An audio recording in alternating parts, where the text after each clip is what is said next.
Good afternoon, everyone. Welcome to today's episode on the project how to promote our indigenous culture. Okay, so we are dealing with dance, and we have a person of our own that we want to interview. I'm Richmond. May I know your name? Michaela. Okay, so Michaela, are you a Ghanaian or you are from the outside world? Yeah, I'm a Ghanaian. All right. So how well do you listen to Ghanaian or the traditional music of Ghana? If I should rate 1/10, But what's the reason to that? I don't really fancy traditional songs. Okay, so do you have any kind of traditional music which you've heard before or you think you like? Since it's one, so probably you've heard some. Yes. So can you name one for us? Amachi Dede. Amachi Dede, our great legend. Okay, so since you don't normally or you usually don't listen to Ghanaian music, I will actually encourage you to, as a Ghanaian, as a patriotic Ghanaian, we have to promote our own, and this is our own. There is no way Chris Brown will leave outside world to come Ghana here to come perform. We only promote our own when we buy our own and we sell our own. So I will encourage you to pave way and listen to Ghanaian music because they are very interesting. So from now onwards, I'll take your tickets and I'll be sending you Ghanaian music that you can listen to, so we can help promote our indigenous music. You get it? Yeah. Thank you for having me here today, and this is the end of the episode. Hello, good afternoon. My name is Lois Pamford and you are? Afternoon, I'm Joyce. Okay. So we had the opportunity to ask few people about the Western marriage and the traditional marriage, their opinion on it, and many people chose the Western marriage. So I would like to know your opinion on the Western marriage and the traditional marriage. Okay, I would prefer the Western marriage. Okay, and why would you prefer the Western marriage? Because it's very nice and flashy, like the way it comes with how you do the bridal shower and styles, yeah. Okay. So which tribe are you? I'm a Ga actually. Okay. So don't you think promoting your cultural heritage will be the best option? It is though, but then I prefer the Western than to the traditional. Okay. To me, I prefer the traditional marriage because it helps promote social bond between the two families and also help promote your cultural identity. And it's also the traditional marriage also guide us in nurturing relationship, and the traditional marriage also connects us in depth of our history, including rituals, stories, and values, and shapes the relationship in understanding. So I think with these reasons, I will go for the traditional marriage. And have I convinced you enough to go for the traditional marriage? Yeah, sure you have. Thank you for the Thank you for your time.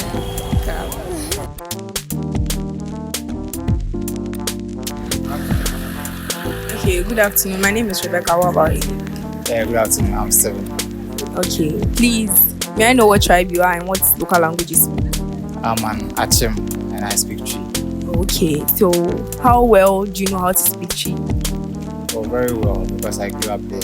Okay, so compared to English, what would be the rating? The Chi is my language, so I would say I'm very good in Chi more than English. Yeah. Okay, so how often do you speak Chi at home, at church, at school, where else? Well, at church, at home, most of I speak Chi. But outside, you don't really speak Chi compared to English. So, except on campus where, you'll be asked questions in English and you have to respond in English. But when I'm at home, I speak Chi. Okay, so don't you think speaking Chi with random people will help promote the African culture? If the person is not conversant with the Chi, it will be difficult for you to conversate with the person. Okay, but it can also help gradually. Some people learn through speaking, so you can gradually help some of your friends and your mates who don't really know how to speak the Chi too. Oh yes. If the person is willing to learn, it's good to speak the language with the person. Yeah. So the more often you speak with other people, it helps them to learn, and it's good Okay, so I would encourage you to try and speak with those you think don't really know how to speak, so that you can help to teach them how to speak it very well. All right, very well, thank you. Thank you for having me. Thank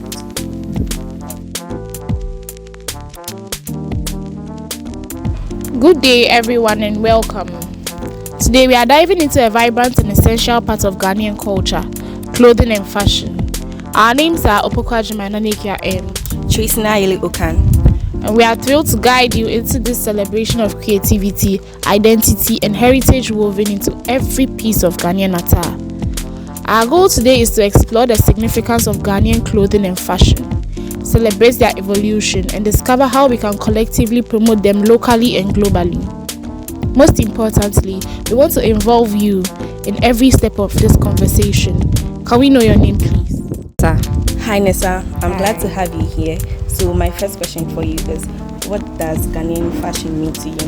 Ghanaian fashion means expressing culture and identity through colorful fabrics and styles. To me, that's what I think. Impressive. So my next question for you is, how well do you know Ghanaian fashion? Ghanaian fashion, it's known for its bright colors and traditional fabrics and bold patterns like the kente and others. Okay, so to the next, how do you stay updated on the latest fashion trends? So, as Gen Zs, we have access to social media platforms like Pinterest, Instagram, and others too. Yeah. Nice. Okay, Miss Nessa, so from how you are dressed, I would like to ask you, what's your fashion choices? I like dressing according to the modernized trends, as I said earlier on, from Pinterest and other social media platforms. Yeah. Thank you very much. So today, we've celebrated Ghanaian fashion, shared Nessa's personal story, and tested her knowledge and explored how she can promote clothing culture. Please remember, every pattern, fabric, and outfit we wear carries a piece of our history and identity. Let's take the Ghanaian pride further. Please join our course, teach someone the story behind the fabric, or simply wear Ghanaian attire with pride. Together, we can ensure our fashion heritage shines globally. Thank you. Thank you.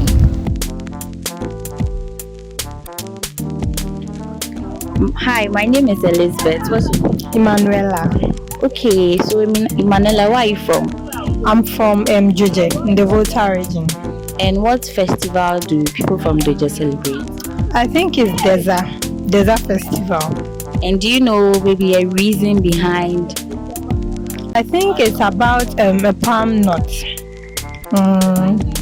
Okay, that's good to know. How many times have you been to the festival? Have you attended? Once, when my grandpa died. Oh, I would urge you to go from time to time, and also make sure you're going with maybe the family together. And I want to ask you about your experience. Say you went once, so what did you experience? How was it like? Oh, okay. During that time, I think they really celebrate people who are gone and the current people, and they used to celebrate them. And there is dance, culture. That's really good to know that you got to experience all those things. So today our course promotion is festival, and we are going around telling people the importance of their festivals, even to now modern lifestyle. You can see from experience what is happening, that now westernization has taken over. It's a lot of western culture than our own culture, and you know that during a time like this, that's festival, you get to experience our customs. You get to experience especially the spiritual side, with the libation, with the prayers. Like you said, they celebrate the dead, and you know that it's a whole lot of different year. So I also want to urge you to especially when it comes to the customs and the morals and the lessons that we get from our tradition and our cultural heritage. One which can be in morality. Now the young adults, as when you check on campus, especially with puberty rights, this type of festival is used to usher young girls into adulthood. And because now it's not in the system, a lot of these young girls don't know about like the value they should have for themselves, about how to keep a home, how to do basic girl stuff, because of how westernized things are now. It's like whenever like you come on campus, you see the way people dress, how indecent people get, and how the youth now, like, they get to do outdoor stuff. When I say outdoor stuff, they get to start having unprotected or premarital sex before time. But it would be different if we had known about puberty rights, because these periods, like the older generations, that's our grandmothers, our mothers, they will sit us down, I think a period of a week, and then they will tell us about things you should do as a girl, things you shouldn't do as a girl. So I think we should like know more about it, and also try and then involve yourself. I know maybe you might have passed the age for that, but you can still incorporate it into your everyday lifestyle. When it comes to the way you dress, you are not supposed to always look like Holy Mary or something, but you know, sometimes it can be in a way by to be decent. You get, yeah, it should always be covered up, and you should also adopt your culture. You should also adopt the norms that comes with it, especially with our heritage, because now we are the new chiefs, we are the new queen mothers. After all these people are gone, if we don't know our cultures, it will be like they are living there for who? You understand? We are the next generation.